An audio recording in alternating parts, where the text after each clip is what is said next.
Friends, we're back. We are back. Here we are, guys. I think we did this last week, or I didn't even. May 6th, I think, was the last time we did it. All right, Rob. Has it been that long, really? Wow. Yeah, I think so. Hey, we still got it done. Two in a month, though. You know what I mean? That's true. I love it. Guys, welcome to the DC Infinite Hours. As always, I'm joined by my esteemed colleagues, Brad, the DC Universe geek. Brad, you're looking the most like standard Brad right now. Like, I feel like every other week it's a variant of Brad with a different paint scheme. But tonight it's like regular edition. You can order them off Amazon. Non-platinum Normal Brad. Yep. I got a haircut. Got them all cut the red hair. Yeah, looking good, dude. Looking good, man. Yeah, the blue, that's very flattering color on you. Hey, thanks, man. I like the blue too. I specifically wore it for tonight. Oh, I love it. I love it. And then, of course, we got the best looking action figure photographer in the game. Handsome Rob the Toys. Was that a Full House reference earlier? That was a Full House reference. The Old Timer Show. The Boomer Show. No, we're not boomers, though. Guys, we got a great show tonight. We've been threatening to do a Batman movie show for the past, 6 months, year. I've talked about it. So we're actually going to do the show tonight. We're going to focus. Might come back to some McFarlane Toys stuff at some point, but we're just going to focus talking about the things we love about the Batman movies. Now, there might be stuff we don't love that will come up naturally in the conversation. Come on, guys. But we were mainly going to focus on things we love about Batman. Now, to do that, you have a very important guest star. This is, again, one of the best action figure reviewers on YouTube, known for his poses, both his action figure poses and behind closed doors, other types of poses that he makes. But we'll save that for his lady. Guys, welcome to the show. For, I think, the third time, Josh from before. There he is, right there. Hello, guys. I'd stand up. I'm wearing shorts. It's not a flattering look. So I'm not wearing any pants either. Good to see you guys. Thanks for having me. God Josh, bless you. Yeah, welcome to the show. Back, dude. So glad to have you. I apologize we haven't had you on sooner, but anytime, dude. It's a miracle we do a regular show sometimes. Brad, you got the whiskey in there, buddy? What's going on? Is that tea? No, just hot cocoa. Okay, all right. Just hot cocoa. That's all right. I was a bit late for the beer store. Oh, look at that in the Batman glass. Oh, look at that. A Coca-Cola classic. Oh, man. You're making me regret why I got rid of those cups or glasses.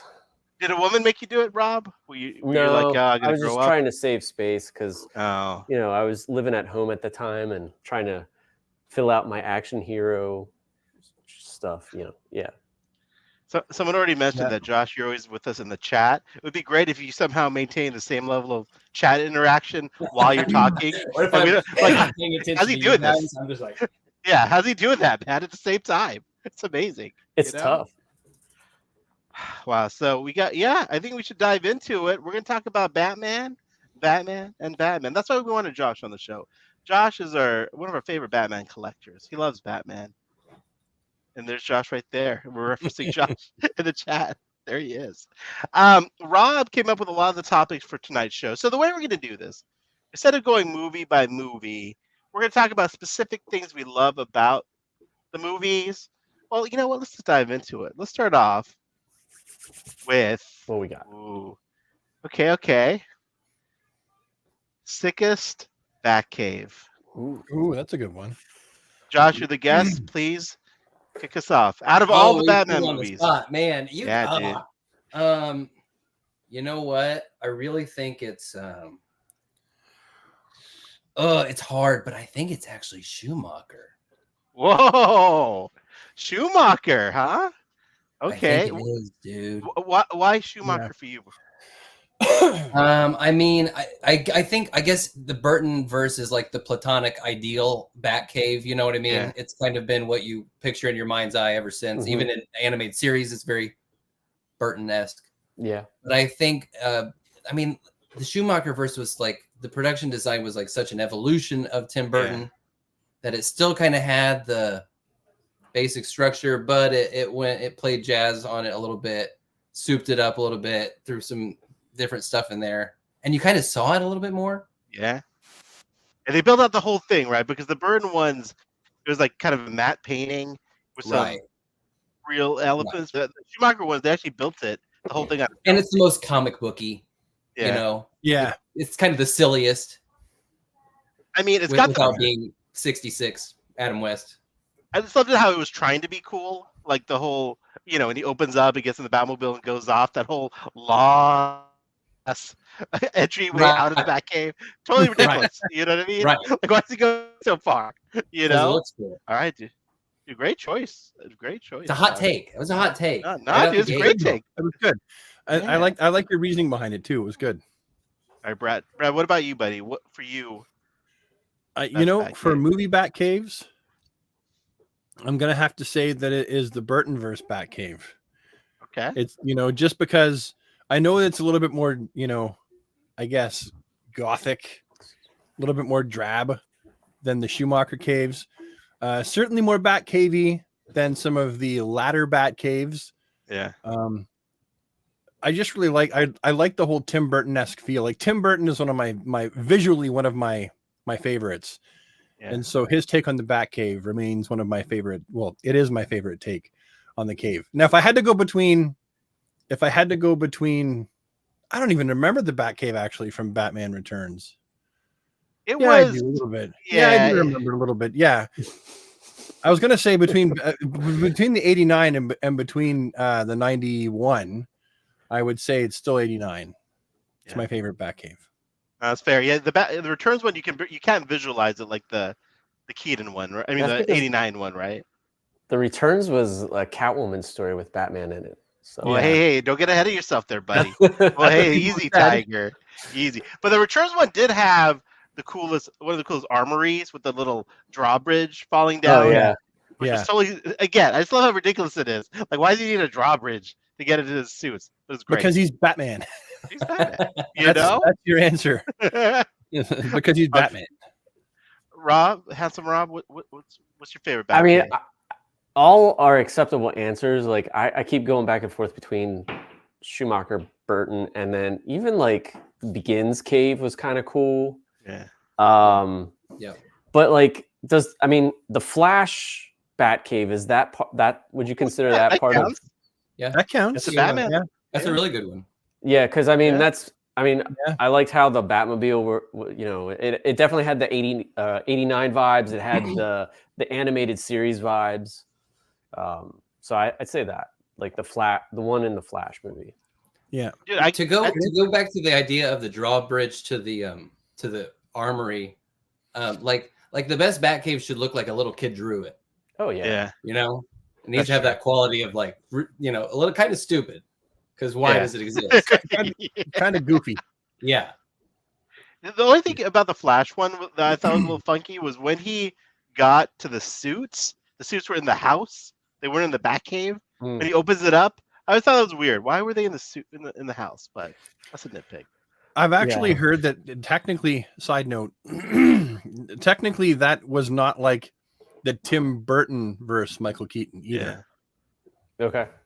Yeah, I can see that. I've heard that like it's essentially him, but it's not him. It's not the same universe. It's a variant.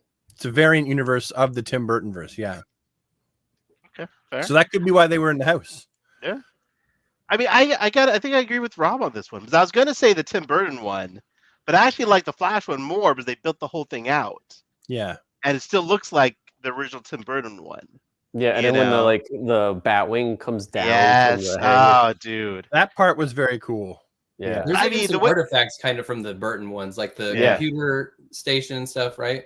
Yeah. But dude, the Forever one though, I actually like the Batwing hanging in there more than the Flash. Yeah. I mean, that was just awesome. The way it like opens up there. Yeah. Oh man. That's some good stuff. Dang it. Okay. Do you want to do least favorite or? Wait, what's yours? I was gonna the Flash. I gotta start with the Flash. Gotcha. Yeah. I agree with Rob. Yeah. But thank you. I gotta go with the Flash. But we don't get focus too much on the negative. But curious, for me, I would say the Bale ones were just never. Actually, my favorite Bale Batcave was the one under Wayne Tower, which wasn't even a was not even under. That's my least favorite. Yeah, I would say I love that one. I'm going to tell you what it was, but you just said it, so I might as well say it now. That's one of my favorites. I just love the aesthetic of that. It was a little bunker. It's not even a back cave. It's a bunker. You know. Yeah. The Rises one was cool in theory. You just didn't see enough of it. Yeah. Like the blocks rising up. Yes, that was cool. Yeah. But you just didn't see enough of it. A piece of it. I think the Rises one, and it always bugged me how you saw how the Batmobile got back into the Batcave by jumping in through the waterfall. But how did it get out of the Batcave? It jumps out the other way? It jumps out. It jumps out. Yeah? You see that in Begins, I think. Oh, you're right. You're right. You do see it coming out of the waterfall. You're right. Yeah. Okay. Rob, what about you, buddy? What's your least favorite? I agree with Brad. Yep. But my favorite scene in the Begins is the waterfall scene, is where he's like, Rachel, and it's like goes right through the. It's just awesome. That is Anyway. true. Oh, He has to glide to different parts of the cave. Mm-hmm. Yeah, I always thought that was kind of cool too. It's an interesting idea. Yeah. Okay, that's a great segue to the next topic. I just thought of. Yeah, what you got next for us? No, not the villains. Let's say that for later. Best female co-star. Ooh, well, that's a good one. I'm biased, so that is a good one. I got to go with Vicky Vale. I mean, as a young boy, seeing Kim Basinger, that was formative years. Obviously, I wouldn't count Catwoman. I mean, I guess you could count Catwoman as a co-star. Mm-hmm. But I'm thinking more of the Vicky Vales, the Rachel Dawes, the Chase Meridians, That is good. That's a good question. Oh, so this is non-Catwoman female? Yeah, non-Catwoman. Think about the non-Catwoman I've got female one. co-stars. Yeah. I've got one. I don't know if this is best, but I do think it deserves talking about. I think the Rachel character is actually really solid in Batman Begins. Yeah. Mm-hmm. And is kind of a thankless role. It's like the Skylar White. Yeah. She's the one character that's not down for having fun with everybody else. So yeah. she's like stick in the mud. But Katie Holmes is actually pretty good in it. It's the Batman Begins actually ends with a better version of the end of the first Spider-Man movie. Yeah. And it's just the same scene kind of, but it works 10 times better in my opinion. And it's because that Rachel character has a really strong presence in that movie. Yeah. The first hour of the movie is all Bruce Wayne. Mm-hmm. And I think it was a mistake to replace her, honestly. I agree. Rob, you've been biting at the bit there. I was going to say Katie Holmes. I totally 100% agree with everything Josh said.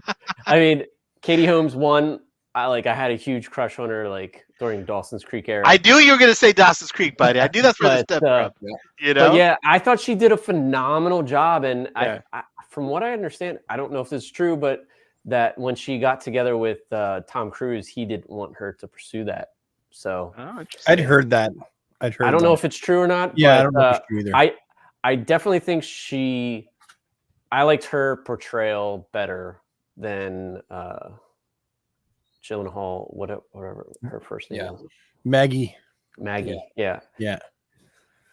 So, I mean, I thought Maggie did a great job. I thought she was a very strong Rachel, but I liked Katie's version better.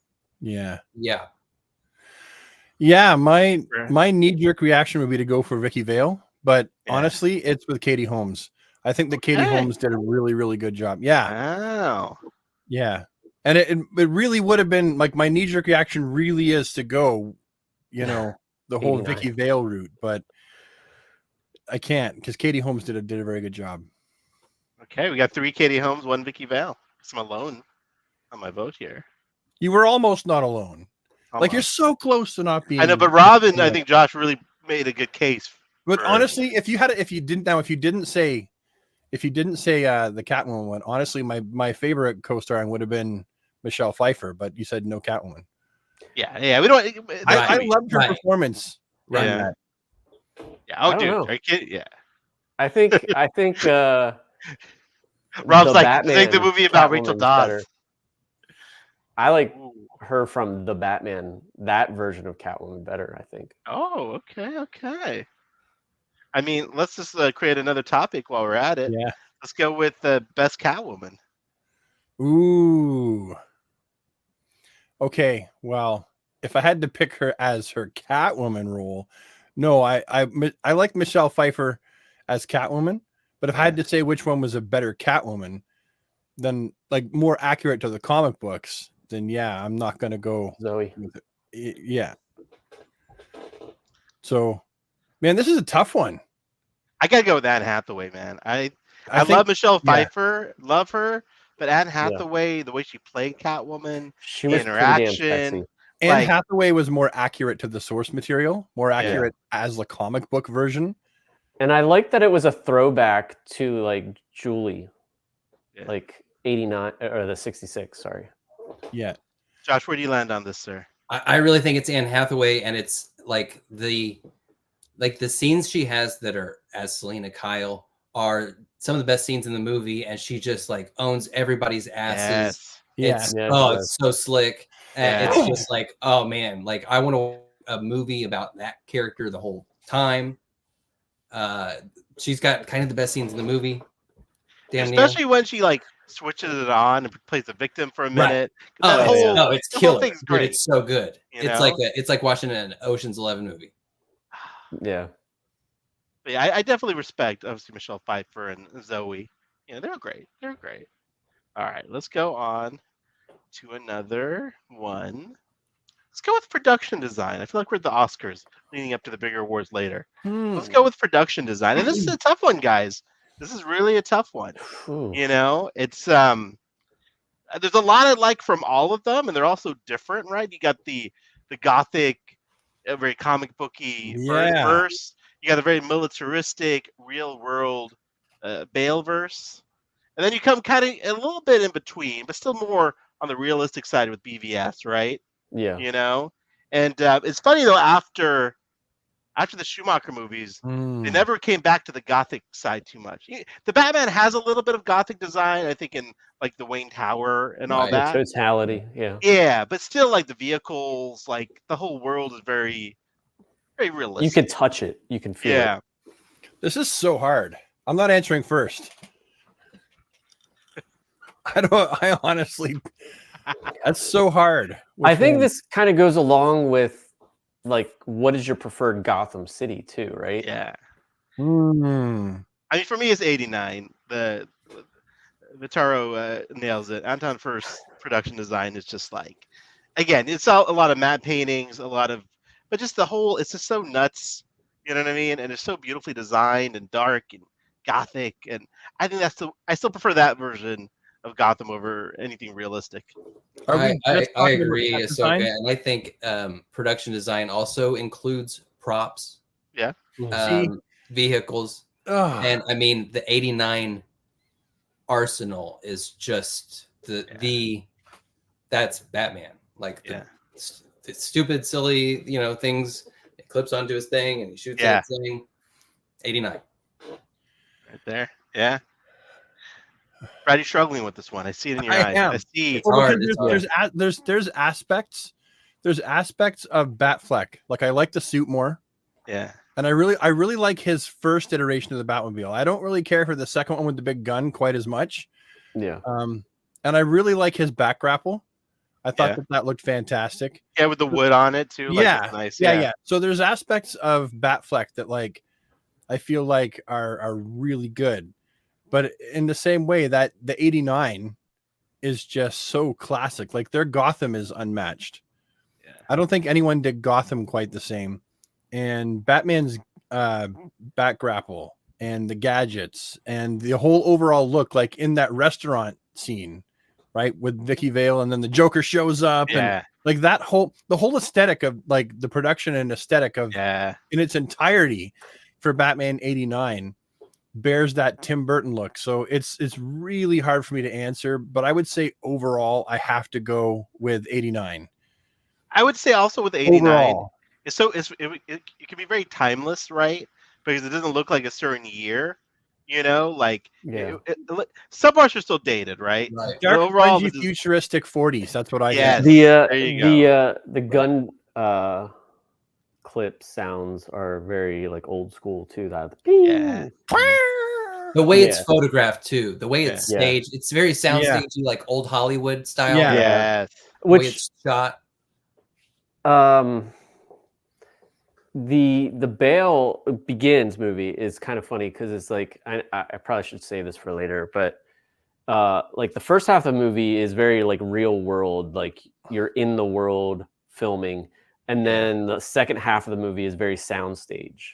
Yeah. Mm-hmm. So it's just like two movies like kind of slapped together, but it works. That's a good point. Yeah, it's all the live action or location shooting at the beginning. Yeah. But even the Narrows was a big soundstage. Yeah. That whole part. Yeah. Or the loading dock, you know, or the back door of the theater. Yeah. Which is just like so. The one thing why would you say, go back there, man? That whole back door, the back door, is like a shithole alley. Yes. Like, why would anyone exit there? I don't know. You know Every what I mean? square inch is covered with old dirty newspapers. Yeah, dude, it's just horrible. Like, why would you walk out there? Like, just turn around, Thomas. Like, open the door. Like, oh, I'm not gonna take my family out this way. Yeah, I think I agree. Like Burton's like design overall is probably the best. As far as Gotham City, like I was just rewatching Batman and Robin, and like how the highway is like towering above the city, and like it's just so nuts. Awesome. It's so cool. It's so comic booky as well. It's legit cool. Like when he goes through like the statue and just like riding down. Yeah. I mean, that's awesome. It is awesome. Yeah. I like Mataro's question here. We brought it up. How do you feel about the shift in designs from 89 to Returns? I like the bat suit better in Returns. I don't like it better, but I like the animalistic beast looking first 89 suit. You like the rawness of it. The rawness of it. Yeah. You know? Yeah. I'm more for the 89 suit. I like the cow better. I think it's like streamlined. The cow's I feel like he could move better in the Return suit versus the original. I feel like for as much as like Burton, the 89 Gotham looked like the same like 3 sets over and over again. Yeah. Batman Returns somehow feels even smaller. Yeah. Mm-hmm. Yeah. The Gotham Square is like that's it. Tiny. That's the whole thing. The whole movie. Yeah. Oh. Yeah. That's a good point. You're right. But the 89 didn't have that many locations either, but it felt like it did. But it had some actual location shooting here and there. But you're right. Returns was 100%. Well, they filmed that so the first movie was filmed in England. The second movie was filmed on the sound lot in Warner Brothers Studio.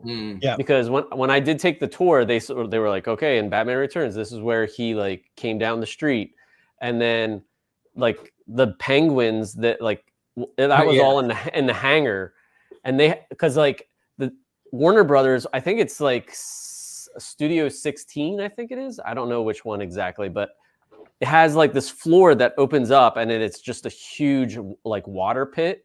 Yeah. And they use that for the penguins.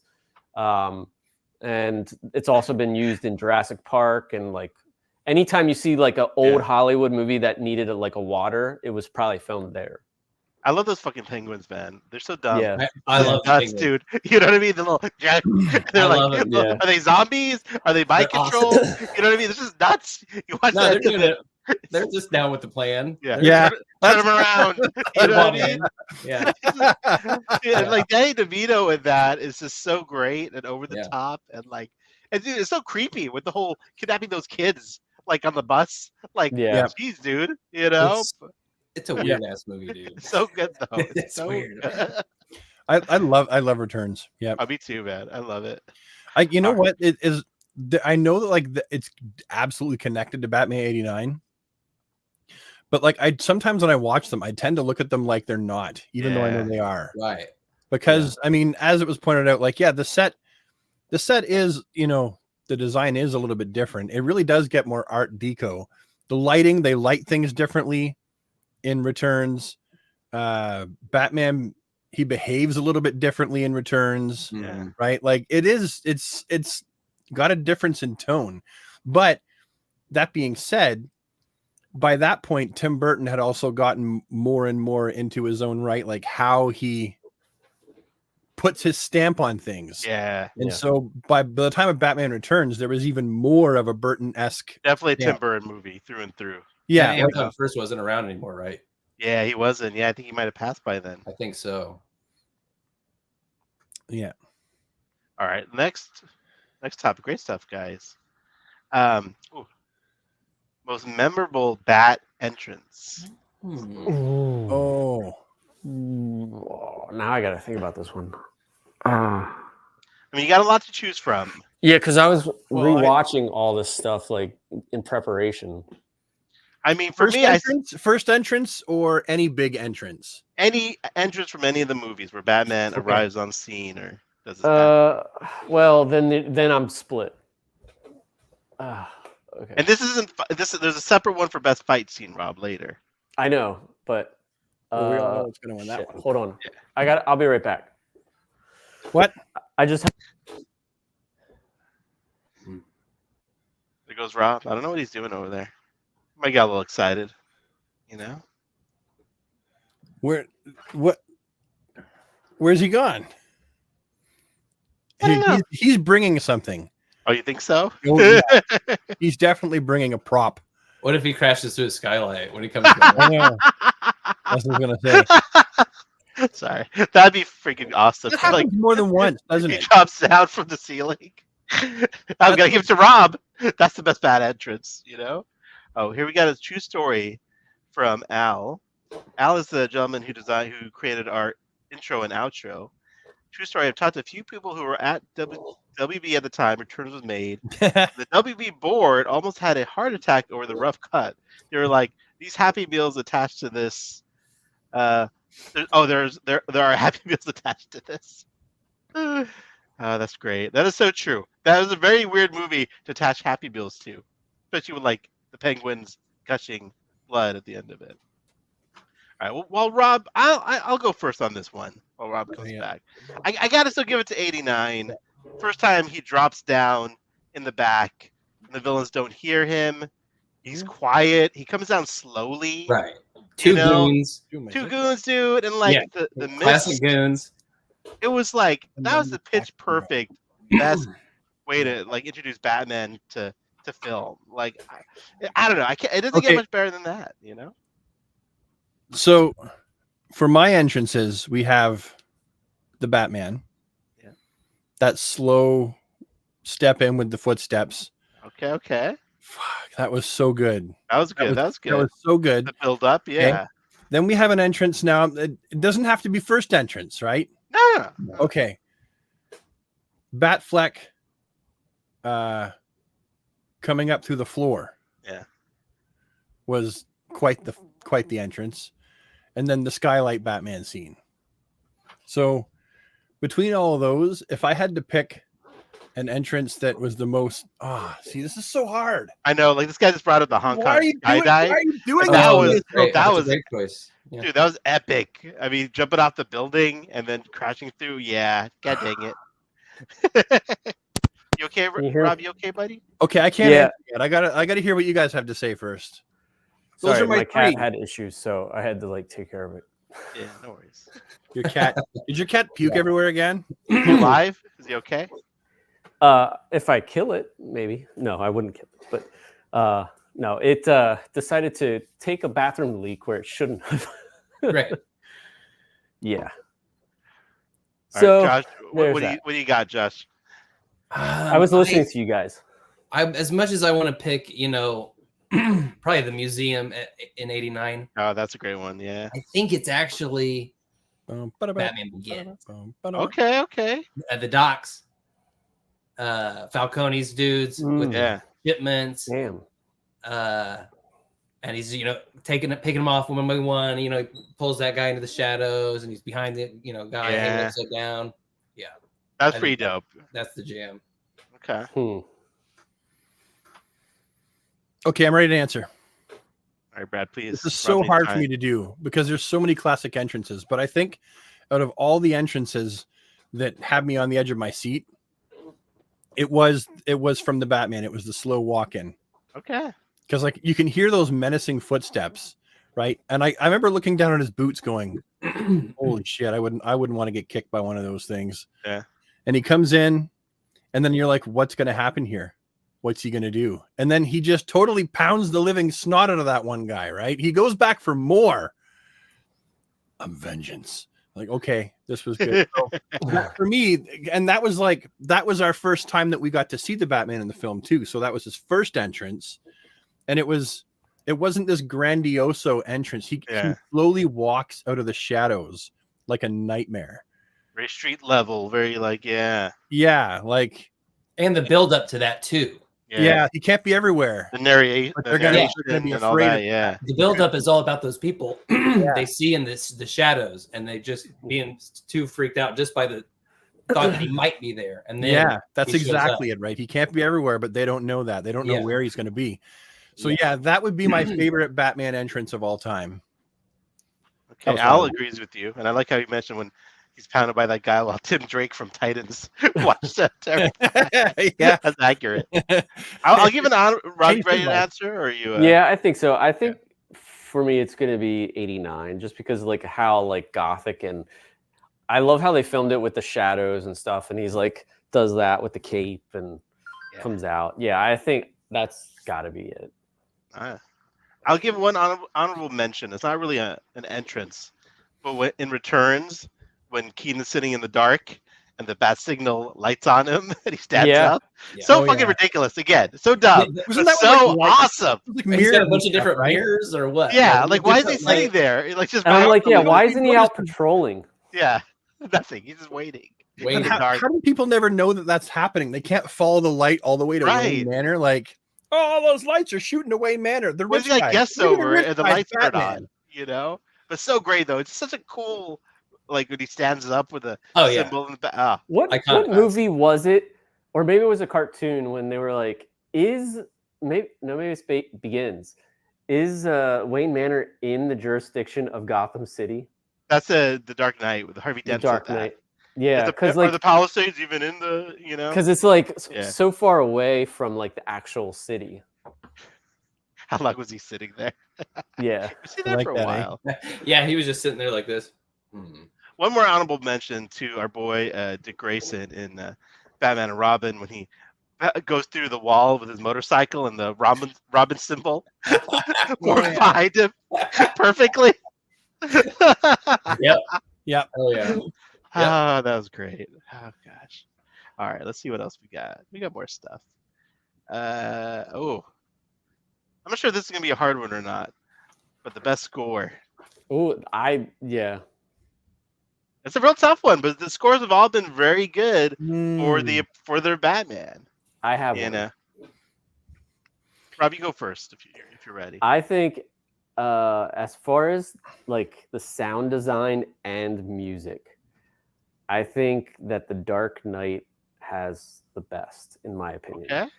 I love the eeriness of the just the whine. Yeah, the Joker whine. Yeah. Like as he's like letting his hair out and stuff in the car. Yeah. And then just like the build up, even like the whole trilogy, I guess. Like I just love, as far as memorable, like obviously Burton, like is that John Williams that did that one? That was Danny Elfman. Danny Elfman, yeah, because he did Spider-Man too. But it was as memorable as a John Williams score, right? Like that's how. Yeah. Well, it was like a whole album full of Danny Elfman, John Williams like style stuff. Like it was good. I think my favorite one is hands down Batman Returns. Yeah. Like if I think of like for me, it's like which one do I like best? Well, which one would I pick to listen to in my car when I'm going for a drive? And the beauty, I think the most beautiful of the soundtracks is the Batman Returns. I love that soundtrack. My friend used to have it on CD when I was a teenager, and I used to just put it on and just listen. It's beautiful. Oh yeah. I mean, especially the end where like he when he rips off his mask, the Penguin pops up, and Bruce Wayne gives him that look. He turns around, but he feels the Penguin and the music that plays during that moment, so Yeah. good, man. So good. Yeah. The whole thing. You're right. So great. Like I mean, because we're not just talking about like just the theme song. We're talking about like Oh, sure. Yeah. all the Yeah. sound of the soundtrack, Yeah. right? So yeah, I would have to say that goes to Batman Returns for sure. Okay. Josh? I think exactly what Rob said. When you take the whole trilogy into account, I think it's the Hans Zimmer one. Like if it was just the theme, it would be the Danny Elfman 89. But the whole, all three movies and the evolution of the sounds in those and variety of different themes, it's just I could listen to it in the car, honestly. Yeah. Rob, you brought up some good points there, dude. I still got to give it to 89 though, just because like even when he's driving to the Batcave with Vicky Vale, Right. The Descent into Mystery, the name of that track, just like the haunting, it's kind of scary. They make Batman like something to be feared, even to the audience. Like that again, the atmosphere that Elfman creates in those movies with that music is amazing. But yeah, the Hans Zimmer though, overall, I think you're probably right with all the different themes. Like I don't think Elfman's Joker didn't really have a Joker theme, right? Like, I can't really think of anything that was like it was Joker. circusy. There was a circusy. There was a circus. Yeah, that's true. That's true. Yeah. Yeah. But I think Zimmer definitely did a great job with the Joker theme, the Catwoman theme. Even like there's a one sound in there and it like sounds like wings flapping almost kind of. Yes. Like it's like a rhythmic, like bat wing, like leather wing flapping, It's good. I mean, I want to give an honorable mention though to Elliot Goldenthal for the Schumacher movies for Forever, and they're good. Yeah, you know what I mean. It's an embarrassment especially like of when they're riches. running at the end. Yeah, with the light. Yeah, they're a different thing, but it's good. You have some great music. They're the right amount of camp mixed with comic bookiness and slight gothic looking, neon gothic. Yeah, I like them a lot. The Affleck one, I like it. I don't think we just got enough of an Affleck Batman movie to really. I remember fairly, right? more of like Wonder Woman's sound and Superman's. I just feel like they didn't really give Batman a sound. I don't know. Maybe he has one. That's the thing. It's not that memorable though. Yeah. All right, great stuff, guys. All right, let's go. Oh, here we go. Let's go to a bigger topic. Favorite Batmobile. Oh boy, this is an easy one for me. Is it an easy one? Yeah. Mine change all the time, dude. I can tell you my least favorite one is always the Batman one, but I mean the rest is always in flux.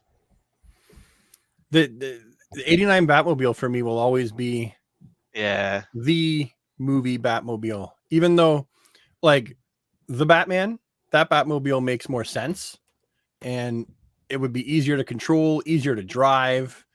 It looks like something out of the 70s because he had muscle car Batmobiles in the past. Like a lot of people have complained and said it doesn't look like the Batmobile. Well, there were a lot of times Batman had Batmobiles that didn't look like a Batmobile. Fair point, dude. He totally look like a Corvette or they look like a muscle car, right? And that was really all they were. They were just blue with a bat face painted on the front or whatever. A bit of a bat motif, maybe a bat symbol on the side, or maybe not. Whereas that Tim Burton Batmobile, you can look at that and you immediately know it's a Batmobile. Yeah. No questions asked. It immediately looks like it's high tech. It looks like it could go underwater. It looks like it can fly if it needs to. Is it way too much? Of course it is. The thing is huge. The thing is massive. There'd be no unruly to drive that thing on the street. It's very low to the ground too. Why do you think he looked like he was in pain when he was turning? He's like trying to turn this gigantic. Pray to God. He's got to use a rope thing to turn the car. Right? Yeah. So for me, as much as I really do like the Batman Batmobile, I like it a lot actually, and I really do like the Batmobile, Ben Affleck's first Batmobile. I think that's a fantastic design. Like I mentioned, I think that one's like if the Tumbler and the Keaton's Batmobile had a baby. That's what I think of with a submarine. With a submarine, For me, but it's so the 89 Batmobile is like no contest for me. Like even the ones I like are here, and the 89 is just off the charts. Yeah. Josh, what are you thinking, sir? Man, it's got to be well, okay. It's going to be 89 Batmobile. It's just you can't beat it. Yeah. Are there going to be? Is there going to be another question with other vehicles later? There could be, but let's do it now. Let's do all the vehicles. I just honorable mention, just shout out, just that ski boat, dude. That ski boat. That was a cool looking vehicle. Yes, dude. Yeah. So cool. Dumb. It's dumb. Why does it exist? I don't know, but it is awesome. I mean, try to figure out how it works, really. Like, no idea. Is it on the water? Is it in the water? I don't know. You know what I mean? Like, is it just made specifically for sewers with like a few inches of water? That's what I thought it was. It's a ski boat. It's a ski boat, but like, I don't see how it can like be on top of it. But it's great. It looks amazing. I don't know. I mean, then another but I like it. Me like it. You got to go to the bullet when it returns. But that is so. Thing. I love that thing.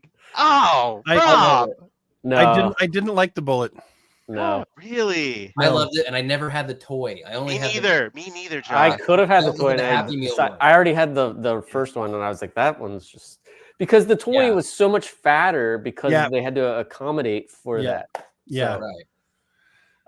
I had the McDonald's Happy Meal toy that shot off part of it, but it didn't make it a total bullet. Yeah. It was still like flared out, like it didn't do the thing. And that's what like I thought of when in Dark Knight when it was like doing its thing. I thought it was like reference to that. Yeah. That's true. Yeah, right. For me, I think 89, like everyone said, honorable mention for sure would be the BVS Batmobile. I even like the bat plane in the BVS. Batwing is the Batwing from the Flash is just phenomenal as well. So I actually don't really like the Batman v Superman Batplane. I do. Oh, really? I think it's interesting. I don't like it. No, I like my Batwings. Like I like my Batplanes to look like they do either in the Flash or like an 89 Batman or in the Schumacherverse. But I really am not a fan of the Batfleck Batplane. I think it's because it was connected and it looked like a bat hanging. Yeah. Right. Yeah. I get what they're trying to do with the design motif. I feel like and the negative space almost made a bat symbol too. Yeah. Sure. It didn't tickle my fancy. Okay. I like we're talking animated though. I like the New Adventures Batwing better than the classic Nightwing or Batwing. Just because it was like more aerodynamic looking and it was almost reversed. I like the New Adventures Batmobile more than I like the same first animated Batmobile. Same. I like the I kind of like the Arkham Knight Batwing, which is kind of a jet, a modern jet, but also a little bit of that bat, that classic silly bat look. I gotta go with 89 for sure. That's like the gold standard. But man, I got a big soft spot for the Batman and Robin Batmobile. Call me crazy. I just dig that Batmobile. That's probably number 2 for me. Over Forever? Yeah. And then them just like sitting out in the open. Dude, it's nuts, but it looks so dope. It's it's ridiculously big. That's the only one I don't like. I love that one. It's the only one I don't like. Which one had the bigger fin? Was it Forever or Batman? It was Forever, right? Forever had the really just a big, really gigantic one. Yeah.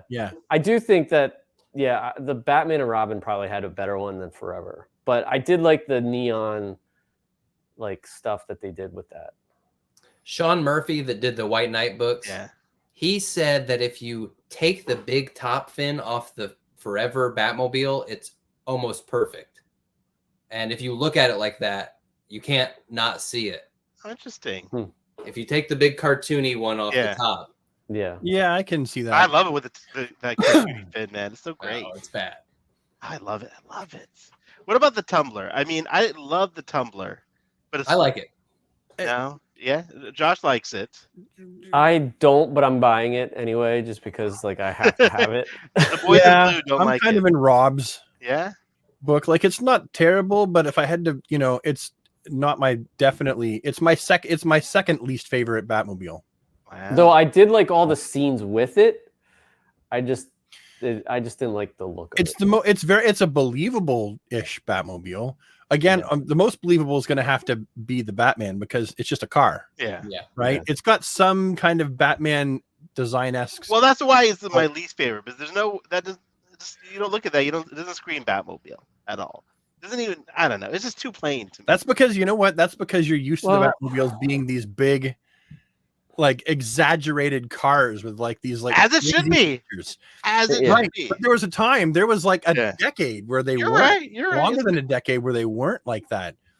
There was the time when they were influenced. There was the 66 Batmobile, and then that kind of informed Batmobiles for a while as they were drawn. And then they kind of made them muscle cars for like longest time. They did. That's my least favorite period in the comic books. Quite frankly, Bradley. Part of the problem with like judging Batman is that like all versions are valid. Yeah. So you get to the point where the tumbler compared to everything else, it's apples and oranges. It's like not even in the same class. Yeah. Vehicle. But it's still like, oh, it makes sense. Yeah, he's got a tank. It's this military tech, experimental tech. It makes sense. But it's also segue crazy. Right into Bat vehicles. That's a good topic. So other than the Batmobile, Josh already mentioned the Bat ski boat, Bat wings, Duckmobiles, Joker van. What other? The Bat. The Bat. Actually, I love the Bat. Are you not a fan of the Bat, bro? No, I like the Bat. I like the Bat. I like the flying. What is this? The Flying Fox, the Silver Fox. Oh yeah, from the Justice League movie. Yeah, that was cool. Yeah, that was pretty. Oh yeah, it's kind of cool. I like the two-wheel Batcycle. Well, two wheels in the front, the one from the Flash. Do you like that more than the Bat Pod? Yeah. Really? Okay. Yeah, the Bat. I've never been super fond of the Bat Pod. Like I've got it. I agree. But dang, I love that Bat Pod, man. That's one of my favorites. It never screamed Batman to me. It was like, oh, that's your escape pod vehicle. See, I'm gonna contradict myself. Totally does not look like anything Bat related, but I love that thing. You know, nothing Bat related on it. The Bat boat from Batman Forever is pretty kick-ass. Okay, yeah. Oh, yeah, I forgot about that. That was a toy, I think. That was a Kenner joint. It was good. Yeah, it was in there for a minute. Didn't last long. No, they just had to have the movie for a second so they could make a toy of it. Yep. I mean, you got the Bat wig, then the Bat submarine, kind of when it detaches the wings off. What's awesome is that each Batman had its own set of vehicles, and they all fit together in that world. Like everything just meshed so well. Like all the Burton vehicles, all the Schumacher vehicles, and like even BVS with all those, they all like were unified, and that's a testament to everyone that designed everything. So that's a great point. It was like in the Whedon Justice League when they tried to play the Keaton theme for Ben Affleck. It didn't work. No, it just didn't like. Even when they played Williams' score a little bit for Superman, it didn't work. It didn't. No, you know. I actually liked it. I'm going to be the opposite. Yeah, I did. I did it work. That can be a different. I was just happy to hear it. Yeah. So it's my own bias. I can admit that. There's nothing wrong with that. Did it work? I don't know. I never really stopped to think about it. I was just like, oh, it's that. You know, I was just really happy that it was playing over Batman. Yeah, I don't know. Favorite parts of that. That's one of my favorite parts of the Justice League. We can do a whole show on the Justice League. We'll do another. We'll do a sequel show on that. That one without me. Oh, Josh, no, we gotta have you, buddy. I do like the duck. You like it that much from Batman Returns? I mean, the penguin duck thing. Again, so dumb, but it's so great. I love it. Yeah, it's so awesome. If McFarlane does a Duckmobile, like. You don't like the gotta do penguin, the Freeze mobile. Let's talk about crazy. Let's talk about those vehicles. That's a good point. Let's talk about the Batman and Robin vehicles. First, you have the spaceship at the beginning, or the rocket, wherever that was going. Yeah, you know what I mean. No, but the thing with the spikes in the front. Yeah, that thing was great. Yeah. That was just like the one thing I did not like about that scene was that like you never saw how he defeated Freeze. Nope. He just like swooped in and then he was laying there. You guys don't need to see this part. He's like, it happened off camera. I got him. And then he's standing there, and he's holding little sticks though. It wasn't even the point of the movie. Yeah, like all right, Let's see. So you had I just googled. Holy crap! But you had the Redbird. Skiboat's cousin in that movie, the ice thing, right? At the end, that vehicle that looked like it's like a flying vehicle. Yes, you know what I mean? Yes. Yeah, like what that was a weird one too. You know what I mean? What was that? Yeah, like a skating one. Yeah, yeah. Yep. Oh, and the Redbird. Oh yeah, with a big like turbine. Yes. Yeah. That was great. Oh man, they were definitely trying to make toys. Yeah, they did. Movie. They definitely were. They done did. All right, let's go into the villains. So I guess this is a tough one, right? Because like you guys mentioned, each of these series of movies had all the villains sort of suited their respective universes. But give me your favorite Bat villain from the movies, though, from all the movies. Notice what silence you've drawn now by asking that question. Yeah, there it is. It's a tough one. Yeah, Okay. It is tough. I think for me, it's got to be the Dark Knight with Joker and with Two-Face. Even though he wasn't really, he was kind of shoehorned in there, but like I really liked that take. Yeah, I think I have to agree with you, Rob. Like as much as I love Nicholson and DeVito, they're all great over-the-top villains. Yeah, the way they did the Heath Ledger in that, I mean, the way he did the Joker in it, and his story, and like the way he like took apart the city, and the whole thing was just fantastic. Yeah, Yeah, I'd have to say, Heath Ledger is probably the best performance from anyone that's ever portrayed a Bat villain. Is it entirely my favorite version of the Joker? There are ways that I would have probably tweaked the Joker, but not how he portrayed it, but like the imagery, the look of his Joker. I probably would have tweaked it in a few different ways here and there. So as hard as it is, because I really do want to give it to Danny DeVito. I love Danny DeVito's penguin. His penguin is like, man, he bites that guy's nose. Oh, my favorite scene is when he's sitting in the Batmobile and he's like, right. I love Danny DeVito. I love Those it. Are great. Give it to Ledger. Back Shrek. He was great. Chip, my boy Chip. Dude, Chip was dumb as rocks too. Like, dude, you're the son of Max Shrek. And I love that. Oh my god, dude, the way he talked like him is so funny. Like he was doing a walking. Hey, Dad. Hey, Dad. Sound like a total broski. Yeah. Yeah. I mean, like even It Begins was kind of not as memorable. Like, I mean, Ra's al Ghul, I mean, if you want to even call him that. Yeah, I mean, that's when you're entering the, like, realistic... Ra's al, a particular set of skills. Yeah, I mean, it just didn't... I don't know. I feel like the villains were weak in that movie. Yeah. Bane, though, in Rises, I thought was great. Yeah. Yeah, Bane was pretty good. Bane was all right until they made it that the whole like revolution was just a feint. Like like undercut the whole thing and like that's true. It did. Like why? Because he was such a compelling like villain, and I always felt like they should have split that movie into two movies, like and that had a cliffhanger in the middle of it. I think it would it would feel shorter if it was a half hour longer. Yeah.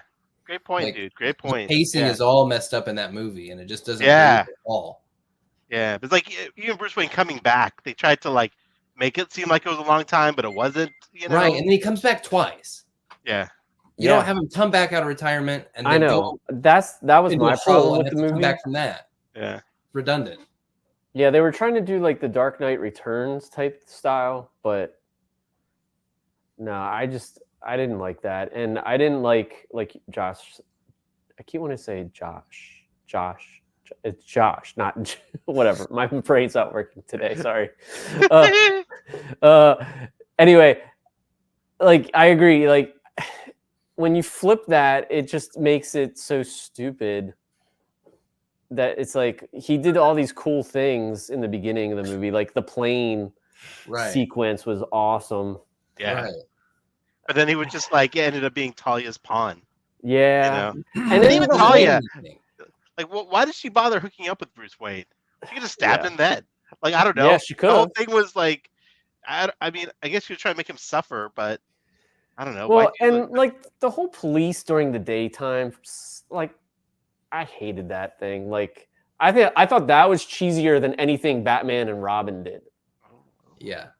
Putting it out there, huh, Rob? Yeah, I mean, his whole, like, the revolution, freeing the prisoners, and the trials, it was pointless. It was just a show. That's so dumb. Yeah. Like, that was such an interesting, villain plot. It's scary, I thought the whole, like, they're trying to create chaos and, like, really, bring the city down to, they're going to blow it up anyways. You're right. It was the whole thing was kind of undercut by that. And then, like, I hate when villains are, like, killed instantly. Like, Bane pretty much was taken out really quickly with the bat pod or whatever. Yeah. I mean, he got a missile to his chest from the back. I mean, but which is like, awesome, by the way. When Catwoman blew him away, that was great. Brad, you've been a little silent. Are you still? I've just been listening. Okay, where are you at, buddy? Where are you at in the villains topic? Well, I already said my inkling is to go for Penguin. Yeah, but I really, Heath Ledger really worked to create a really maniacal, really dark, really anarchistic. Really, is that a word? Anarchistic. It is now Joker version of the Joker, one who literally just wants to watch the world burn, and there's no reason for it. He's just the embodiment of chaos, which is what the Joker is supposed to be. So, and I think that he did that really well. I mean, we can talk about how much I'd like to say. I was Jim Carrey a blast to watch. Yeah, absolutely. I mean, Josh is representing him on his shirt right now. Yeah, actually, right. I got Val on my shirt right now. There he is. Right. Absolute blast to watch. Right. And then, I mean, Two-Face was so nutty and so much fun. Yeah. Though they never explained how he became white through that process. Because in the Burton Schumacher verse, is not. It's a continuation, but it's a rough continuation. It's like a variant. Yeah, it's a rough continuation. Josh, did you answer? I don't remember if you answered or not. I feel like you. What did I say? Oh no, I didn't really. I mean, I don't know. You can't beat Heath Ledger. I can't say anything that hasn't been said about him. Yeah. But what I will say, because Rob kind of touched on earlier, the first time I walked out of seeing The Dark Knight, I was kind of confused and disappointed because I was like, why'd they take a perfect movie and then slap that weird extra half hour on the end? Yeah. And not just save Two-Face for the next movie. Yeah. And then over time, obviously I've, realized, I was wrong. And the truth of the matter is, like, you think of it as, oh, he's not Two-Face until the last half hour of the movie. He's Harvey Dent the whole movie. He has more screen time than the Joker. He's almost, you could argue he's the main character of the movie, kind of. Right. The way the movie, good point, the way the story is structured, and I hear that a lot, and I felt the same way. People are like, why they should have saved Two-Face. The movie was about her. Yeah. And you know what I mean? Like, the movie wasn't about the Joker. The Joker. That's true. Yeah, he was he was like a catalyst in the movie. Right. Yeah. So yeah, I hear those kinds of complaints, and I sympathize. Yeah, it's the rise and fall of Harvey Dent, pretty much. Yeah, understand where they're coming from, but the truth of the matter is, the movie is about what the Dark Knight and the White Knight. Yeah, I would like to give an honorable mention, and I know everybody's going to be pushing back against this, but like Jared Leto in the Zack Nightmare scene is so creepy. Especially when he just does that dead stare and doesn't talk for a second. I love it. Like, I dig it too, bro. And the interaction with Ben and Jared. I wish they would have had more movie like that. Just for those of us who are joining us now who might not understand, we're actually only talking about the movies. Now, technically, we know that the 66 Batman had a movie. We haven't included in We this. just don't acknowledge. I mean, listen, I love the 66 We're just Batman. talking about the actual movies Yeah. that were part of a film universe, not a television Yeah. universe that also got a film. So Guys- if you see us missing Yeah. out on 66 characters and vehicles and costume design and stuff like that, that's why. We're not trying to forget them. We're just going with the straight up films. Very true. And this comment from Mike about no love for Paul Dano's Riddler. Let's talk about the Batman villains for a minute. Why are we not talking about Paul Dano's Riddler? I mean, I just don't think it was memorable. Like it's, I was going to It was say that. interesting. I think it was Yeah. good, but it was fine. I mean, I love the Catwoman in there. I love. I feel Batman. like with the Riddler could be in like 7, and it would play just as well. Yeah. Yeah. And I think that's why it's not as memorable as like a Bat villain. On the same note, what about Joaquin Phoenix as the Joker? His Joker movie. Great movie. he really delved into what the character would be like if it was like as a mental illness. Yeah. I've never seen Joker as someone with a mental illness, though. I mean, I enjoyed the movie, but I never saw the Joker as someone with a mental illness. I saw him as someone who knew what he was doing and liked what he was doing. Full knowledge. Not someone that any therapy ever would help. Because let's face it, he was in Arkham, and Arkham does work hard because of Wayne Foundation dollars to hire the very best psychotherapists. And nothing ever helps the Joker. I did love him on the talk show in that scene. That Felt like part the of the movie. Joker, like through and through, like creepy. Yeah. Like we all knew it was gonna happen as the audience, but it Yeah. was great. I feel like he was coming into his own as the Joker in that Yeah. moment. And embracing, once he realized that his past was a lie, then he was like, well, this is what I am. Why do I need to be contained? Why do I need to be on these drugs that keep my psycho tendencies at bay? Yeah. Right? No more medication. And you could see he felt free after he shot that guy, after he shot him in the head and was in the car. That's true. Yeah. Climbing on the roof of the car, you could see he felt free. That Joker movie is a great jumping off point for, like, if anybody's watching this now and, you know, you've really only ever maybe watched, you know, superhero kinds of movies, go watch the movies that inspired that Joker movie. Taxi Driver, Yeah. King of Comedy, the Yeah. old Scorsese movies from the 70s and 80s. You know, use these as a springboard to expand your taste. Yeah. Great point, Josh. Taxi Driver is phenomenal film. Phenomenal. I love that. The deconstruction of a man. Yeah. All right. Love Let's that. move on to a few more topics here. Getting near the end here. Let's go to most memorable fight scene. For your favorite fight scene, basically. Rob, you're ready. Just go, buddy. Just go. I know you're ready for this. The warehouse scene. I mean, I posted it all over social media. I mean, I watched it literally 3 times in a row today. Like on my lunch period. I'm just like, it's so good. Like he moves how Batman should move, in my opinion. Like he came up through the floor, they're shooting down, and he like tricked them all. Like as he's coming up, he's throwing like the weapons like to stop the guns, and he uses gadgets like Batman should, but yet he's punching and he's not doing the Bale like fight. You know what I mean? Like I love when he jumps over the crate. Now it is kind of crazy that like he like pulls the crate, and who knows how heavy that is. Hey, we don't worry about physics here, people. Yeah. Come on.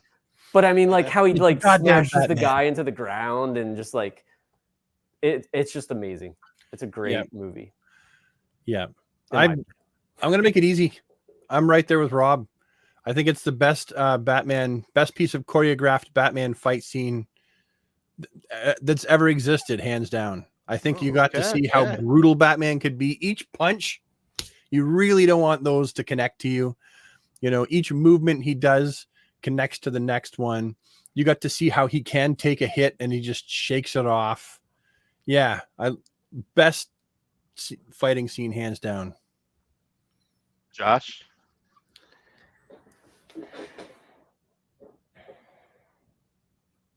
He's gonna say the guy with the blades. Okay, honorable mention. Honorable mention is the last trial in Batman Begins. Not really a fight scene, but I think it's very memorable. Yeah, yeah. Very cool and unique. But I think my most memorable best is Axis Chemicals.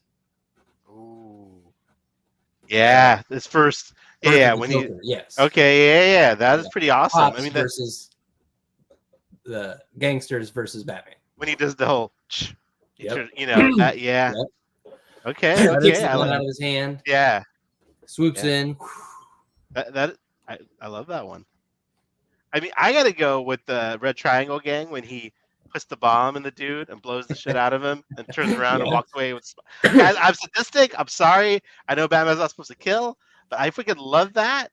Yeah. It's just Or so how great. he like pulls up to the guy with that Yes. spitting the flames, turns it around, and just like Yeah. The guy waits for him to turn his car around.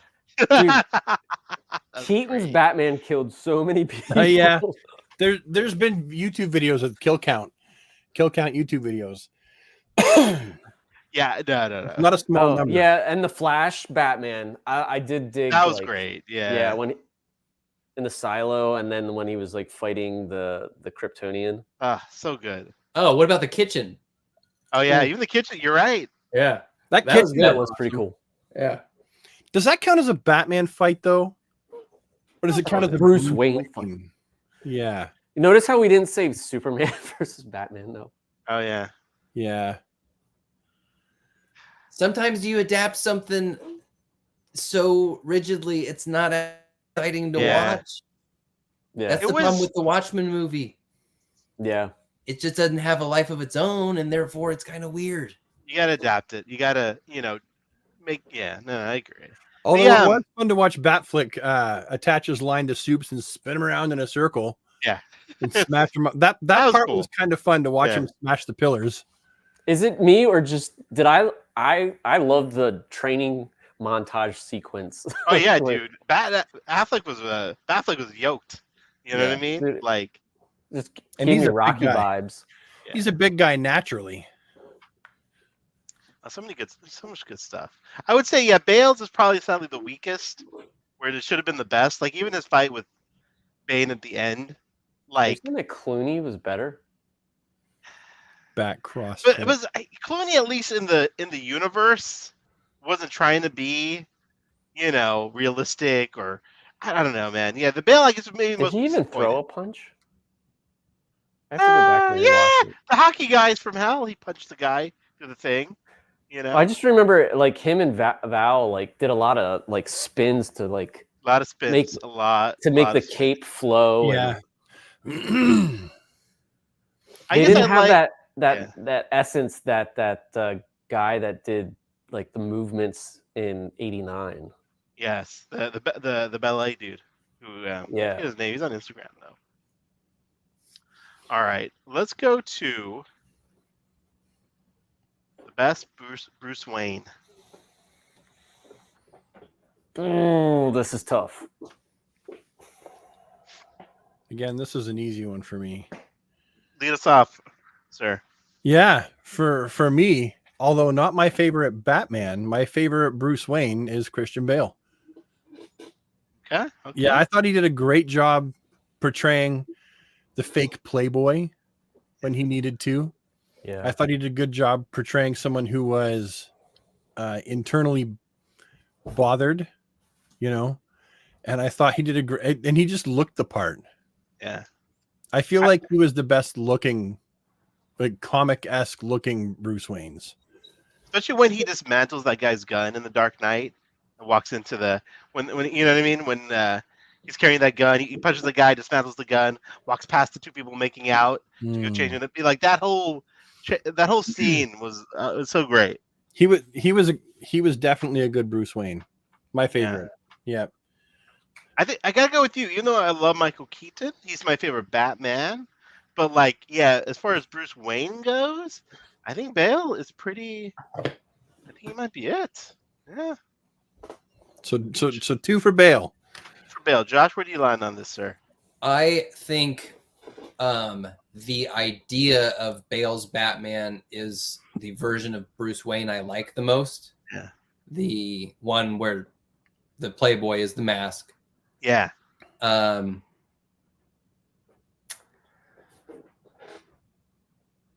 I kind of think, I mean, he's kind of my most preferable one.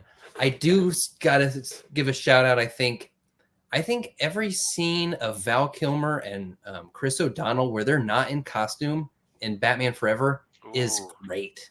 Like they have a really, really good just energy, even if what they're saying is kind of cheesy and kind of by today's standards. They're just really like on fire. And dude, that's a good point. Val Kilmer, even the way he's dressed, the way he moves, the way he talks. Like, dude. Before Bale came out, I always said that Keaton was the best Batman, Val was the best Bruce Wayne. Yeah. I do think that Bale's is probably the most fleshed out. And I totally agree with you guys. Like he has that fun Playboy and needs to be serious when he is. I do think that I love Batflex Batman or Bruce Wayne, but the lines are so blurred at that point because he's so cynical. And the fact that like in the beginning when he's like running into like the destruction to save the kid. I forgot about that. That was amazing. And not to mention that he looked like Bruce Wayne from the animated series at that point. I just think that the lines were so blurred at that point that he's not necessarily Bruce Wayne anymore. He's just always Batman. Yeah. That's a great take, dude. That's very true. Yeah. You're right. And then with Pattinson, he's just like too young to like. He's just too emo. I remember there's a scene where Alfred's like, "Hey man, there's some fresh berries," and he like starts eating them all like angrily. Like, bro, just relax, okay? Just get berries. All right, dude. I know we're very method here, okay? But just have some berries, dude. Be a normal person for a minute, you know? I think if we could have put like Point Break Keanu as like Bruce Wayne for that would have been funny. Point Break Keanu. Like, whoa. Hey, while we're talking about it, well, we're talking about Bruce Wayne, and everybody, almost everybody said Christian Bale. Yeah. Which is kind of surprising, but if you think about it, the first hour of Batman Begins is all Bruce Wayne. Yeah. And I mean, like I remember vividly being in the theater, watching that movie for the first time, not expecting much because Batman was kind of in a bad place at the time. And I was so invested in the Bruce Wayne story that when he first started suiting up, I was like, oh, we're watching a Batman movie, dude. Yeah, great point, dude. Great point. Had enough Christian Bale had a lot of screen time as Bruce. Yes. And I'm normally not, I usually check out when Batman leaves Gotham. Like the swashbuckly stuff, I'm not really into it. But I was the League of Shadows stuff, the go and climb the mountain, it rocks. Yeah, that could have been, if that whole movie was just about that story. Oh, it'd be amazing. It'd be amazing. You're right. I actually do like the first part of that movie more than the second half, honestly. Like the first 2 acts, really. Yeah. Like, and even when, and someone pointed it out in some article or something that Bale's Batman, like it has Lucius Fox, Alfred, all come together to make Batman. Whereas in all the other movies, Batman's all doing it on his own, building all these vehicles on his own. But this is the most like he's actually how he could really be a Batman, you know? Yeah. He needs the help from the other people. Yeah. Okay. Good stuff, guys. I mean, really the only last one is Best Batman, which is, I think we've kind of talked about it in a way, but let's just put it on the record. Our favorite Batman. I mean, for me, it's Keanu all the way. I think he's like James Bond, like Sean Connery. Like he's just the standard for me, and I haven't met it. Even as much as I love Henry Cavill as Superman, it's still Christopher Reeve, and I don't know. It's probably just what you watched as a kid and all that stuff that probably affects this. But yeah, Keaton for me is still the best. He's crazy. It's just all the things he does. He's the most unhinged. I feel like Dude, Robert I love Pattinson. when he whips that file across the table Yes. at Max Shrek. Yeah, That's great, dude. And he was even trying. You Right. know. Ah, so good, so good. Brad, Yeah. Hi. what are you thinking, buddy? What are you thinking? I know what he's gonna say. Yeah. Oh, do you really though? Okay. Who do you think he's gonna say, Okay. Rob? Yeah. What do you think I'm going to say? I think he's gonna say Affleck. My favorite looking Batman, my favorite fighting Batman, it would be Ben Affleck. Yeah. But I gotta say, if I had to pick one, let's say I have this magic wand, right? And I have to swing this wand and go, okay, well, the time I'm done, only one Batman shall exist. A kapoof, right? I would have to say that I'd want to keep the Keaton Batman going. Yeah. He would be my favorite Batman. As much as I love Batfleck is like the most comic accurate. He's hard. He fights. He's a hard man. He's a brutal man when he fights. Every punch, every hit connects. And I believe that he is Batman when I'm seeing him. When I see Keaton, I'm like, yeah, it's cool. Like he's Batman, right? But in real life, I wouldn't want, if I had to pick between which one I wanted to fight. Okay, I'm picking Keaton. I'm sorry. Right? So, yeah. I think I could take Keaton. I think that there's a legit chance that if I had to fight that Batman in real life, I might be able to beat him. Yeah. But if I have to fight Batfleck, I'm not going to win, right? For fucking sure. That being said, my favorite overall would have to be. Oh, it's so hard. Stop making me think. Yeah, buddy. Yeah, that's what I want to see, Brad. Yeah, make some hard decisions, buddy. I would have loved to have seen Clooney more after the Flash. Yeah. Oh, dude, I think Clooney could have been a great Batman. Like, I mean, he had a great build just in the suit. You know, he looked great as the Bruce Wayne. He didn't have the rapport with Chris O'Donnell though. No, he didn't have it. He didn't have that magic that Kilmer had. 89 with the Flash put together. You know, honestly, I think easy. Clooney had too much of a rapport with, what's it called, with Chris O'Donnell. Like Kilmer was a total stoic. Hey, you shouldn't be doing this, kid. I really don't want you to do this. Fine, you do it. I'm still not happy about it. There was contrast between. Yeah, there you go. That's a great way to put it. Yeah, with Clooney and O'Donnell, not really. Almost they had the same haircut for God's sakes. Yeah, you know, it was like Jim Carrey and Tommy Lee Jones. Yeah, both ramped all the way up. Yeah, great point, dude. Great point. Right, you still haven't given us an answer though. Well, listen, if you mix 89 with Batman Returns and the Flash, right, then he's really had his time to shine in the fighting, martial arts. Yeah, I gotta go with Keaton. I gotta go with Keaton. I gotta do it. No, nothing wrong with that. Not favorite suit, but I gotta do it. Okay. I know what Rob's gonna say. I will never forgive you as long as I live for making me decide that. Right, buddy. Like before, we were like up here. Yeah. Now we're still up here. No, we're still up there. We're still up there. But just like a smudge less. You know, hair less. I still love you dearly. I love you too, buddy. Yeah. It's our choice, bro. It's like asking between your kids. Hard.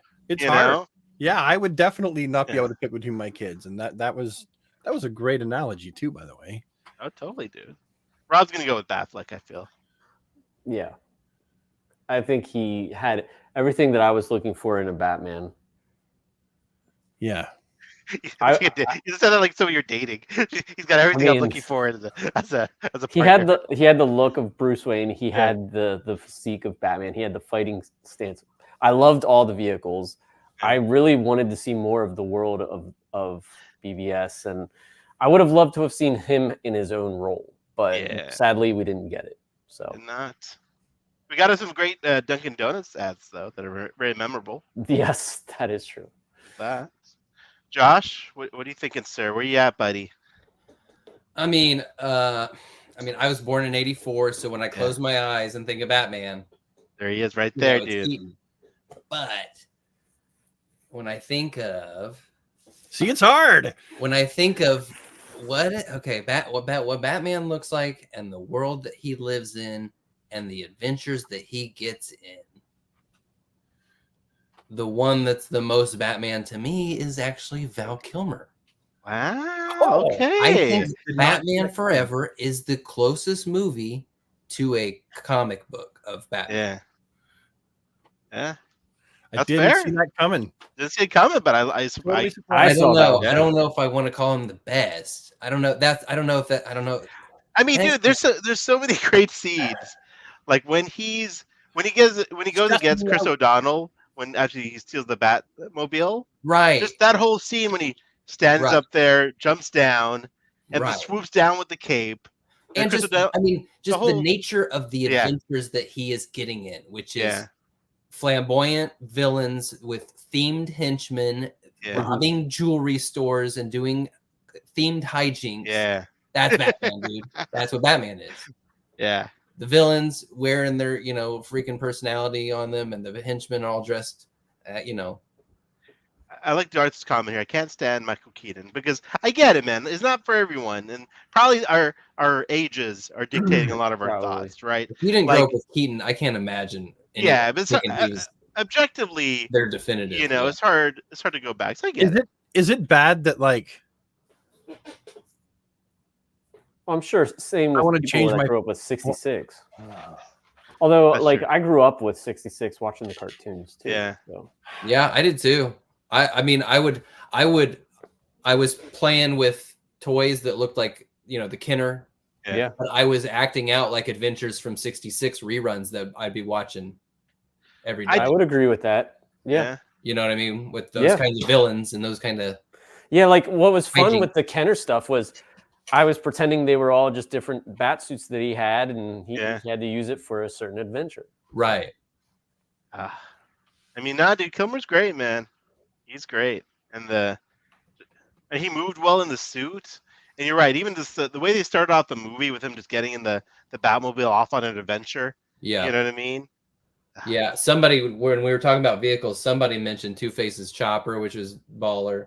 Oh yeah, with the yin and yang painted on the side. And his hideout, they have hideouts. You know what I mean? Yes, they have the hideouts, dude. I think total comic book, right, split down the middle. Yes, the whole Yes. Even the island at the end with amazing. The enigma. Yeah, that was great. Yeah. Dang, so good. Brad, you're still struggling over there, buddy. I feel like yes. You want to resubmit? Is that what's happening? Are we revising our answer? No, maybe tomorrow I would. You know how it is when you're like, you think one thing one day, and then like you very easily can think something else another day. Absolutely. Yeah. That's how he feels about his Batmobiles. well, no, Batmobile is an easy one for me, but I'm really having a hard time with this question. You know what it almost feels like as well?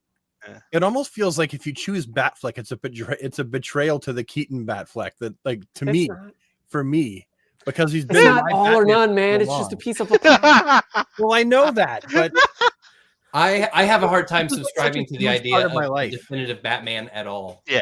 There's just been too many and too much variety that That's the great thing about these characters, right?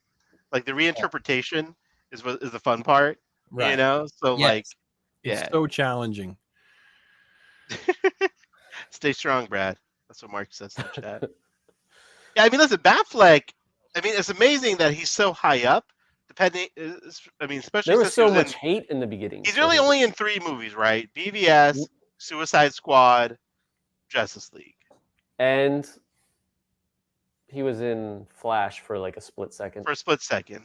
Although I feel like that was the worst Batfleck scene. It was. Well, the action was cool, but the talking was not. No, I liked it. I thought it was funny, dude. He was cheesing it up, dude. He was cheesing it up, man. But the suit. In fact, I think he had more of a part in the Flash than he did in Suicide Squad. I love the Suicide Squad part though. When he puts the rebreather on, jumps in there, saves Harley. But that's pretty much it. That was 30 seconds. Yeah, it's a solid 30 seconds. Yeah, I remember when he had the after credits scene with Amanda Waller. You know, in the Suicide Squad. What's funny is He got the Tony He Stark had- scene. Yeah. Oh the yeah, he has the most screen time as Batman, but Pattinson's Batman is not far behind for just Yeah. one movie for being in the That's true. suit. That's impressive. and Pattinson. I don't know why I just haven't. I don't know. Every time I try to rewatch this movie, I kind of get drowsy. I can never make it through it. I don't know what it is.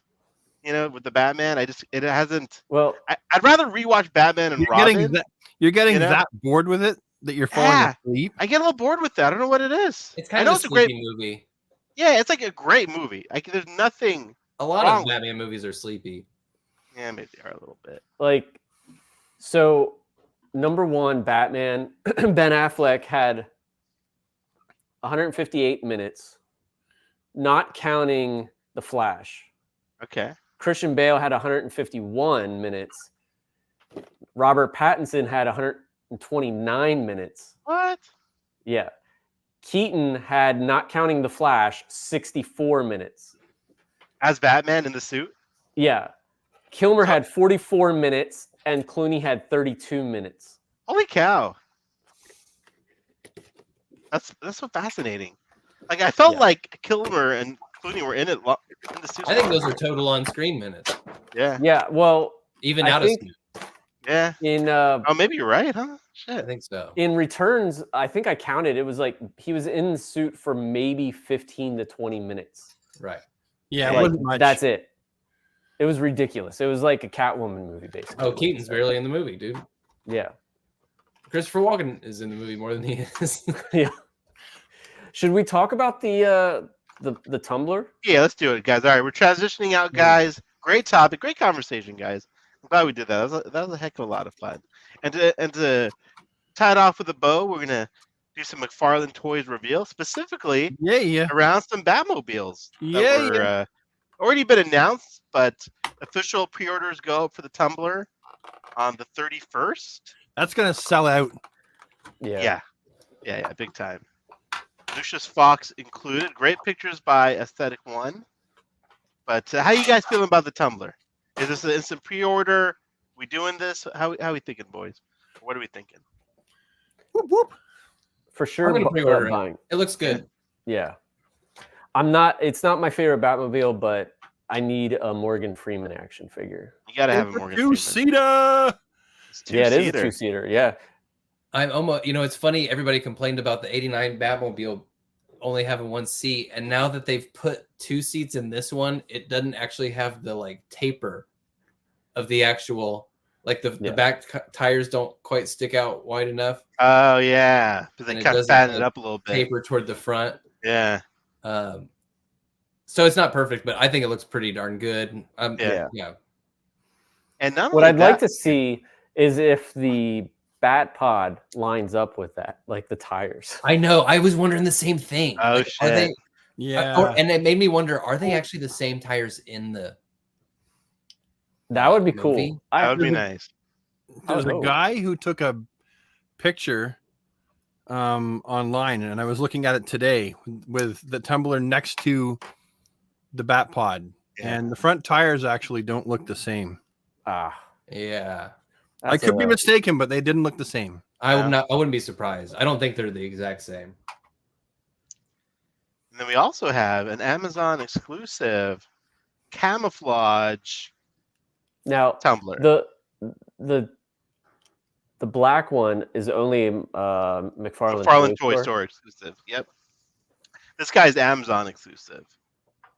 How you feeling about this one, boys?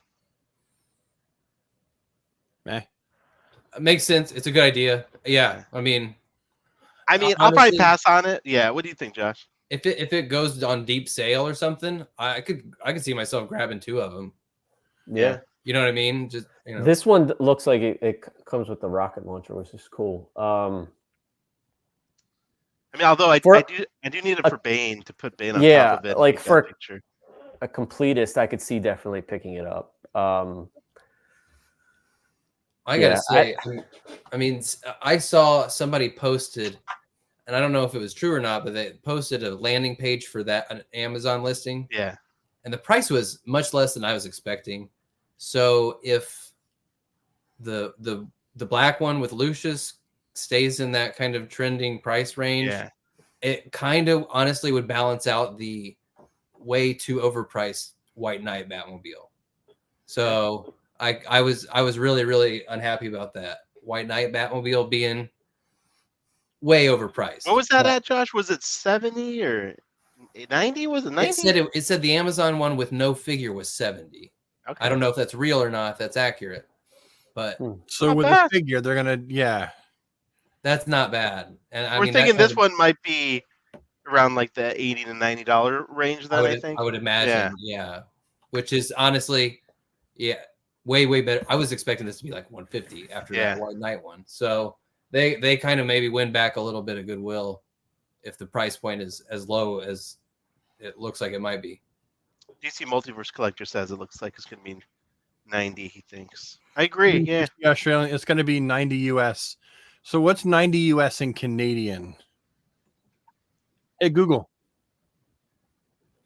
what's 90 US dollars in Canadian? We won't hold you to it, DC Multiverse Collector. Shit, I'm on airplane mode. That's all right. Sorry for everyone who's got a phone at home that just went off. Yeah. Thanks a lot. So if Brad. that camo one is 70 on Amazon, and not a Yeah. ton of people are going to want that. So if say that goes down to $50, I'd get 2. Yeah, it's pretty dope. I'm just even throwing Bane. Yeah, it's pretty dope, dude. Bane. And it's gonna be big. I mean, it those reminds things me look of looks like it's the as big as the box, you know. definitely Yeah. reminds me of Kenner, like the camo Yes. Batmobile. That's Which it right. is, but I didn't get that one. Oh man. yeah. And then That's they what I'm did talking that about. for like the animated. Yeah. They had a camo. 122. We got these Batmobiles. We got the White Knight Batmobile, and we're not even. Yours not even almost half over. 122 Canadian. How many other Batmobiles do you think we're gonna get? I mean, you can think they're going to do Batman Forever. Batman and Robin would be amazing. I feel like they're going to do all of them. Yeah, I could see them doing all of them. Well, why stop now? I want to. You know what though? Do you think he's going to do just a straight up comic book version one? That's what I hope. Like I want I don't know. Like, which one would he do though? the '90s Nightfall one. With the I shape can't on the ever- front, I can't. Yeah, the one that has like the. pointy eared. Yeah, it's Mark in the chat sent me this. Thank you, it's Mark. the Yeah, that's the thing. I was Frugal or wondering. whatever is what's his name? Norm.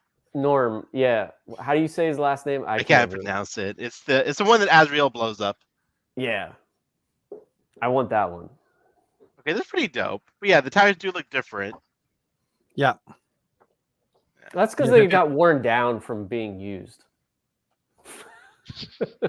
The guy's been rolling around his Yeah. Bat-Pod toys quite Yeah. a bit. You're probably Hey, right. what the hell does the freaking Bat-Pod do when it like spins the front tire? What is it Don't doing? even So know. like it's so weird the way I feel like it pops out using the two front tires, right? Yes, That's what makes it the Bat-Pod. right. I don't. It just looks cool, I guess. Like I But don't when know. it, no, but I mean, you know Yeah. what I'm talking about when he takes some of those turns and the front wheel spins Yeah. from a different axis. yeah, I don't know. Yeah, it's magic. It's movie magic. my What's favorite's it when doing? he's What's it in the doing? parking lot blowing up cars to make way to get out of there. Like, Yeah, bro, well- you know, isn't someone sleeping in there on their lunch break? Yeah, Just, those like, little kids blowing were people sitting in that one. Yeah, he just like you could have got those little kids, man. Yeah. You know. No, but this is dope. I mean, it's not a bad time, dude, to be a Batman movie fan as far as collectibles go. You know? I gotta say, I didn't know that McFarlane was going to go this deep. Yeah. Yeah. I am surprised that he's doing so many different Batmobiles. Like I'm really surprised he's doing the White Knight Batmobile. Yeah. You know, I think the Nolan was a good choice to do like the flesh out the first, because I feel like if you didn't grow up with Keaton, Bale is probably like your Batman. Yeah, he's a Yeah. pretty popular Batman still. I mean, if they go super deep and start giving us like Commissioner Gordon, Talia, I mean, I Yeah. feel like it's print the money, man. There's so many people who don't collect the multiverse line who probably Wait, just hold buy that up, Batman Brad. figures. Right. Brad, hold that bag up. What was that? No, you popped it on. Okay. Yeah, that looks good. And I'm gonna take Kyle Rayner's neck. Okay. Because I've got an extra one of these, right? So Kyle Rayner's neck, and then I'm taking this symbol off, prying it off, and I'm gonna acetone off this one, and I'm gonna put the other one on. This is just how on a Q-tip. Yeah, acetone on a Q-tip. It'll be a cotton ball this time, though. Cotton ball and Q-tip. All right, boys. Well, I gotta wrap it up, but I think we hit everything. Yeah. Josh, dude, thank you for joining us, man. This is fun. Thank you guys. It's great, dude. I'm glad we got to do this finally. Yeah, I love riding your guys' coattails. It's great. Hey, man. Hey, listen, Mr. 16K. You got some, dude. By the way, building a YouTube audience, you and Brad, dude. Kudos, dude. It's not easy, you know. No, I'll give you that. It's been hard. It's tough, dude, especially in this climate. But like, yeah, congratulations on your success, and yeah, thanks for joining us. Thanks for Brad. having me. No, of course. To see you. Good seeing you. McFarlane Toys said, "Hey, glad you're all a fan of the tumblers. We are McFarlane Toys. Thank you, Rob. Looking good, buddy. Looking real good, guys. Thanks for watching. Everyone in the chat, thanks for participating. I love our chat. Everyone always super kind and thoughtful, and no a-holes in the chat. And we will be back again at some point, in the next few weeks. I don't want to give specifics, but we'll be back. We'll be back. Rob, any parting words? Brad, Josh, anything? Thanks for having me, guys. Yeah, there it is. You're welcome. All Thanks right. for coming on the show. Thanks, guys. Take care.